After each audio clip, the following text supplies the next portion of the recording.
Welcome to all on our platform of our Nisho academy. आज हम class 12 का flamingo का चैप्टर 2 और उसका पार्ट फर्स्ट करने जा रहे हैं, लॉ स्प्रिंग। ये चैप्टर थोड़ा सा बड़ा है तो हम इसको बाय पार्ट्स करते हैं ताकि आपको देखने में बोरियत भी ना हो और आपको ये इंटरेस्टिंग भी लगे। ये चैप्टर बहुत इंटरेस्टिंग है, लेकिन इस चैप्टर को स्टार्ट करने से पहले ना कुछ बातें पूछना चाहूँगी। अगर हम कभी किसी पर्सन को या कभी भी किसी बच्चे को, नॉट अ पर्सन, अगर हम बात करते हैं, कोई बच्चा अगर आपके सामने काम करता हुआ या कोई मजदूरी करता हुआ दिखे तो आपको कैसा लगेगा?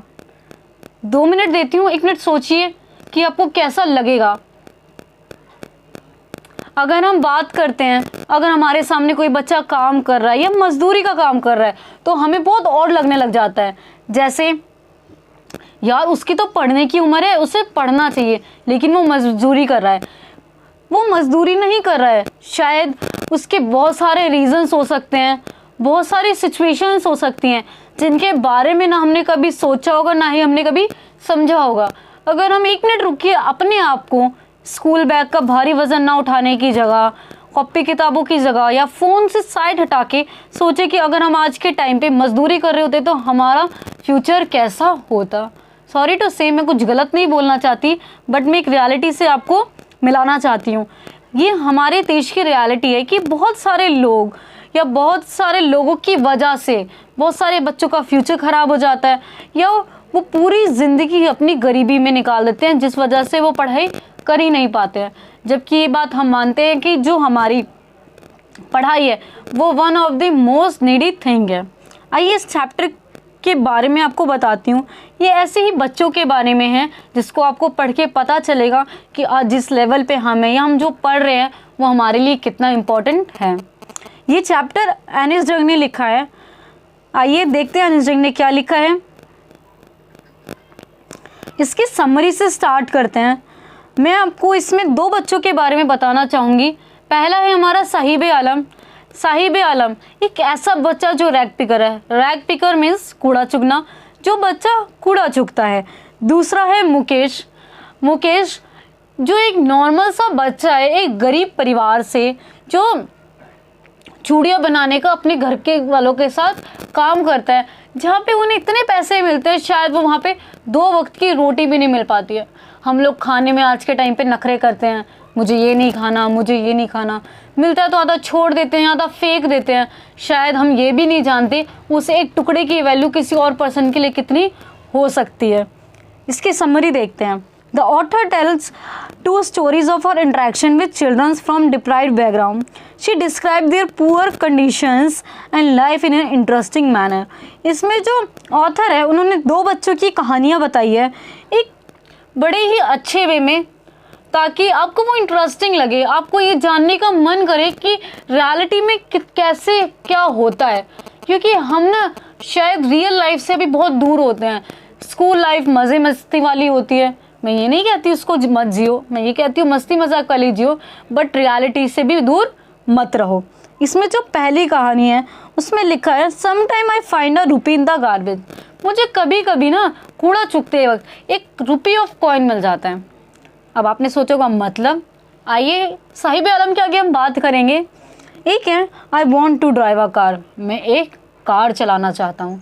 अगर मैं बात करती हूँ, मैं एक कार चलाना चाहती हूँ, शायद हमारे लिए कोई बड़ी बात भी नहीं होती है। अभी हम जिस स्टेट में होते हैं, मम्मी पापा से मांगते हैं, पापा कार क्या, बाइक क्या, फ़ोन्स क्या, इंटरनेट क्या, सब प्रोवाइड कराते हैं। लेकिन कुछ बच्चे ऐसे भी होते हैं, कुछ फैमिलीज़ ऐसी भी होती हैं जो शायद गरीबी में ही पैदा होते हैं और गरीबी में मर भी जाते हैं। शायद उन्हें 2 वक्त की या 1 वक्त की भी रोटी बड़ी मुश्किल से प्रोवाइड होती है। आइए आगे देखते हैं। Through them, she wants to highlight the plight of street children forced into labor early in life and are denied the opportunity of schooling. Also, she brings out the callousness of society towards the suffering of the poor. ये बताना चाहती है कि reality में हमारी economy exist कैसे करती है, ये इकोनॉमी के अंदर कैसे और क्या होता है। जैसे कि कुछ बच्चे होते हैं जिनसे स्कूलिंग का राइट छीन लिया जाता है, वो बच्चे गरीबी में ही रहते हैं और गरीबी में ही चले भी जाते हैं। The first encounter is with a rag picker. मैंने आपको स्टार्टिंग में ही बताया था ये 2 बच्चों की कहानियाँ हैं। पहले मैं साहिब आलम से स्टार्ट करना चाहूँगी, उसके बाद मैं आपको मुकेश के बारे में बताऊँगी। जो पहली कहानी है वो साहिब आलम की है। who migrated from Bangladesh and lives in a Simapuri in Delhi। जो बांग्लादेश है, जहाँ पर हमारी जो पूरी दिल्ली का कूड़ा डंप किया जाता है, वो ऑलमोस्ट वहाँ का बॉर्डर है, वहाँ पे ये लोग रहते हैं। और कैसे रहते हैं, क्या रहते हैं, मैं आपको एक एक सिचुएशन अच्छे से हाईलाइट करके बताऊंगी। देखते हैं। These rag pickers children look for valuables in the garbage, things like a comb or torn shoes which are precious as a gold for them। जैसे कि मैंने बताया इनकी सिचुएशन कैसी है। उसके बाद जहाँ उन्हें एक टाइम की रोटी भी नहीं मिलती, वहाँ पे उनके लिए कूड़ा चुगते वक्त 1 रुपये का कॉइन मिलना, जिसके लिए उनके लिए एक गोल्ड वर्ड का यूज़ किया गया है, यानी कि वैल्यू बताई गई है। उसके बाद शूज़ मिल जाना, चाहे वो आगे से फटे ही क्यों ना हो। शायद हमारे शूज़ पे तो एक दाग लग जाता है तो हम उसको कभी पहनना भी पसंद नहीं करते हैं, और उन बच्चों के लिए वो बहुत प्रीशियस होते हैं, चाहे वो फटे ही क्यों ना हो। They could hardly manage some food for themselves. Other things like identify, education, shoes, sports are their unfulfilled dreams। उनके ड्रीम्स भी कैसे होते हैं, ऐसे ड्रीम्स होते हैं शायद जो हमारे लिए चीज़ें शायद हमने कभी इनके बारे में अपनी लाइफ में सोचा भी नहीं होता। जूते, कुछ पैसे, खाना, ये उनके ड्रीम्स होते हैं। सो एक चीज़ बोलना चाहूँगी, आपके पास जो भी चीज़ है उसकी वैल्यू करो, कभी उसकी शिकायत मत करो कि मेरे पास ये नहीं है, मेरे पास वो नहीं है। हाँ, बट उसको पाने के लिए हार्डवर्क ज़रूर करो। Their parents collect the garbage searching for things which help them survive, afford food, clothing and shelter for the family. The children hunting through the garbage heaps looking for the things which could partially fulfill their unfulfilled dreams। जो भी कूड़ा वगैरह होता है उसको ही चुनकर वो अपनी लाइफ जीते हैं। उनका मेन टारगेट क्या होता है, उन चीज़ों से क्या क्या वो चाहे, उन्हें एक खाना मिल जाए, कपड़ा मिल जाए और रहने के लिए एक छत मिल जाए। उससे ज़्यादा वो कुछ नहीं चाहते हैं, क्योंकि वो ये बात को जानते हैं कि रैग पिकिंग करने से उससे ज़्यादा वो अपनी नीड्स को कंप्लीट भी नहीं कर सकते हैं।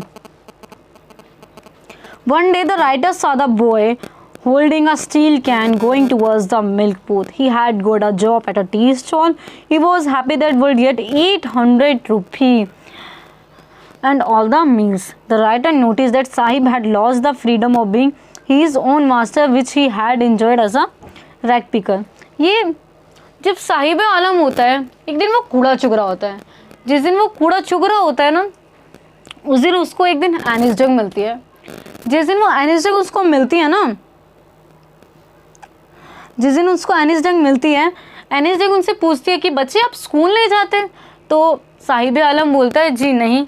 तो साहिब आलम जब मना कर देता है कि जी नहीं हम तो स्कूल नहीं जाते, तो उन्होंने पूछा आप क्या करते हैं? जी हम कूड़ा चुगते हैं। उन्होंने उसका नाम पूछती है कि आपका नाम क्या है, तो वो बताती है कि मेरा नाम साहिब है। तो वो पूछते क्या बच्चे आपको अपने नाम का मतलब भी पता है? तो नहीं पता, जबकि साहिब आलम का मतलब होता है अ लॉर्ड ऑफ यूनिवर्स। ऐसे पता चलता है कि जिन बच्चों को हमेशा से ही स्कूलिंग की लाइफ मिली ही नहीं, उन्हें अपने नाम की भी इम्पोर्टेंस कैसे पता होगी। The second encounter with a boy of a Mukesh who belonged to a family of a Bengal makes in Firozabad। ये एक मुकेश की कहानी है जो बैंगल मेकिंग का काम करता है फिरोज़ाबाद में। The boy had a dream of becoming a car mechanic। उस बच्चे का ड्रीम क्या है? कार मैकेनिक बनना। On the contrary, his family was traditionally engaged in bangle making, although the profession harmed them physically and they hardly earned any money out of it। वो जो चूड़ी बनाने की परंपरा है ना, वो पीढ़ी दर पीढ़ी चले ही आ रही है, और मुकेश को भी वही करने के लिए फोर्स भी किया जाता है, जबकि वो उसके ना के बराबर ही पैसा कमाते हैं। उसके बाद ये होता है।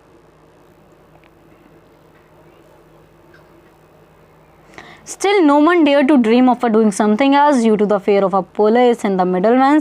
The family elders were content that, other than teaching the art of bangle making to their children, they had been able to build them a house to live in। जो उसमें बताया गया है कि वहाँ फिरोज़ाबाद में जो लोग रहते हैं उनके लिए कोई ड्रीम देखना ना एज अ पनिशमेंट है। क्योंकि लोग उनको आगे बढ़ने ही नहीं देते, चाहे वो ब्यूरोक्रेट्स हो, चाहे पुलिस हो, चाहे मिडल मैन हो, वो उनको कभी आगे बढ़ने ही नहीं देते। जिसकी वजह से जो उनकी फैमिली एल्डर्स है वो भी उनको यही सिखाते हैं कि बेटा चूड़ियाँ बनाओ, इसी से खाओ और इसी से मर भी जाओ। क्योंकि जिस वे में वो काम कर रहे हैं उससे वो इतना तो कमा भी नहीं पा रहे कि वो अपना पेट भी भर पाए। और जो मुकेश की फैमिली है वो भी ऐसे फैमिली में से एक है जो उन्होंने बड़ी मुश्किल से अपना घर तो खड़ा किया है। The boy wanted to be a car mechanic, car were all the Mukesh had seen on the road of his town and so he could not dream any further. जैसा कि मैंने आपको बताया कि मुकेश जो बच्चा है वो क्या करना चाहता है, कार मैकेनिक बनना चाहता है। जो भी रोड पे कारें जा रही होती है उसको वो बड़े अच्छे से देखता है और वो सोचता है काश मेरा भी ये ड्रीम पूरा हो। आइए मेन एक्सप्लेनेशन की ओर बढ़ते हैं और इसको डीप में बात की जाती है। मैंने साहिब आलम के बारे में बताया, एनीसिंग कैसे मिली बताया। आइए मैं उसके बारे में थोड़ा और बताती हूँ। जो साहिब आलम है उस बच्चे के नाम का मतलब है अ लॉर्ड ऑफ यूनिवर्स। उस बच्चे को उस वर्ड का मतलब भी नहीं पता जिसके साथ वो पूरी ज़िंदगी जीता है। एक दिन जब वो कूड़ा उठा के जा रहा होता है अपने दोस्त के साथ, उसको एनीसिंग मिलती है। एनीसिंग बोलती है बच्चे इधर आइए। जब वो उसके पास जाता है तो उससे पूछा जाता है कि बच्चे आप स्कूल नहीं जाते हैं? तो वो बोलता है नहीं। तो उन्होंने पूछा कि आपका नाम क्या है? तो उन्होंने बताता है कि मेरा नाम साहिब आलम है। तो वो पूछती है साहिब आप क्या करते हैं? फिर वो बताती है कि मैं कूड़ा चुगने का काम करते हैं और पूरा दिन उसी में निकाल भी देते हैं। तो कहती है ठीक है, आपको आपके नाम का मतलब पता है? तो बोल देता है नहीं। तो फिर वो एक पूछती है कि आपने चप्पल जूते भी नहीं पहने? तो वो मस्ती मजाक में कह देता है कि हमारी मम्मी चाहती है जो नए जूते वो टांड पे उठा के रख देती हैं ताकि वो जूते खराब ना हो। इससे पता चलता है कि वो अपनी प्रेजेंट सिचुएशन को किसी और के सामने प्रेजेंट नहीं करना चाहता है। वो जैसी भी सिचुएशन है उसको खुद के साथ हैंडल रखना चाहता है। तो फिर एनीसिंग उनसे पूछती है कि आप स्कूल जाना चाहते हैं? तो फिर साहिब कहता है यस। तो फिर उसके बाद एनीसिंग वहाँ से चली जाती है। आइए इसकी मेन एक्सप्लेनेशन करते हैं और फिर मैं आपको उसकी टी स्टॉल वाली कहानी बताती हूँ। आप सोच होंगे मैम ने तो वो मिस ही कर दी। नहीं, मैं उसके बारे में बताती हूँ। साहिब आलम नेम है लॉर्ड ऑफ यूनिवर्स, जो कि माइग्रेट होके आया ढाका से और जो सीमापुरी में रहता है। सर्वाइविंग होती है रैग पिकिंग से और डजन नॉट गो स्कूल और वर्क्स। वो स्कूल नहीं जाता और स्कूल का काम भी नहीं करता। वो सिर्फ एक काम करता है जो कि है रैग पिकिंग यानी कि कूड़ा चुगने का काम। बेयर फुटेड है, उसने चप्पल नहीं पहने। हम उसकी प्रेजेंट सिचुएशन को देख सकते हैं और ऐसी सिचुएशन से कंपेयर कर सकते हैं जो कि एक नॉर्मल बच्चे की होनी चाहिए। उसके शरीर पे कपड़े नहीं हैं, है भी तो फटे हुए हैं। एक स्कूल वाले बच्चे के शरीर पे मेनली एक ड्रेस होती है। उसके कंधों पे स्कूल के बैग का वजन नहीं, एक कूड़े के बैग का वजन है। वो बिना जूते चप्पल के घूम रहे हैं, जबकि जो हम होते हैं, एक स्कूल का बच्चा होता है, वो परफेक्ट शूज़ में जाता है। उसकी लिविंग कंडीशन कैसा है? लैक ऑफ बेसिक एमिनिटीज़ हैं। जो बेसिक एमिनिटीज़ है उसकी कमी है। घर जो है या उसका जो स्ट्रक्चर है वो मिट्टी का बना है। टीन और टारपुलिन मतलब एक लेयर होती है स्टील की दीवार की जिसको छत की तरह यूज़ किया जाता है।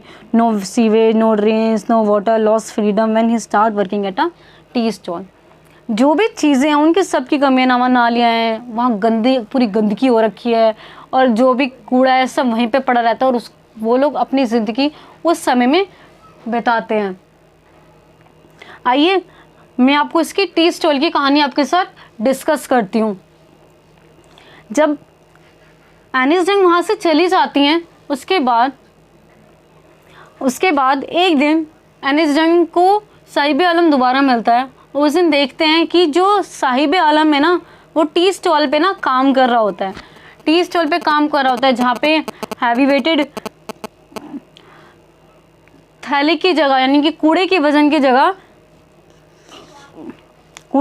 की जगह मिल्क ऑफ कैनिस्टर होता है, यानी कि एक बर्तन जिसके अंदर दूध को ढोया जाता है। वो टी स्टॉल पे काम करने लगा था जहाँ पे उसको 2 से 3 टाइम का मील भी मिलता था प्रॉपर वे में, उसको अच्छे पैसे भी मिलने लगे थे, लेकिन वो वहाँ पे तब भी खुश नहीं था। क्या आप इसका रीज़न बता सकते हैं? पहले मैं बताती हूँ इसका रीज़न। इसका रीज़न है कि वहाँ पे जब वो काम कर रहा था तब वो अपना लुक फ्री जो मोमेंट था, जो टाइम था, वो उसको खो चुका था। अब वो वहाँ पे किसी की ना कि अपनी मर्जी के अलावा किसी और की मर्जी से काम करता था और जो भी चीज़ें थी या जो भी ऑर्डर थे उसको मानने पड़ते थे। और जब भी अनिल जंग उससे मिलती है उसके बाद हम नेक्स्ट चैप्टर में डिस्कस करेंगे, आई मीन टू से नेक्स्ट पार्ट में डिस्कस करेंगे। मैं आपको बताती हूँ कि जब अनिल जंग उससे दोबारा मिली और तब उसने उससे क्या क्या बात करी। Thank you. Keep loving, keep supporting Team Nisho Academy. Kindly like, share and subscribe your own YouTube channel and hit the bell icon for more upcoming updates. And you can also follow us on Instagram. Thanking you for watching our video.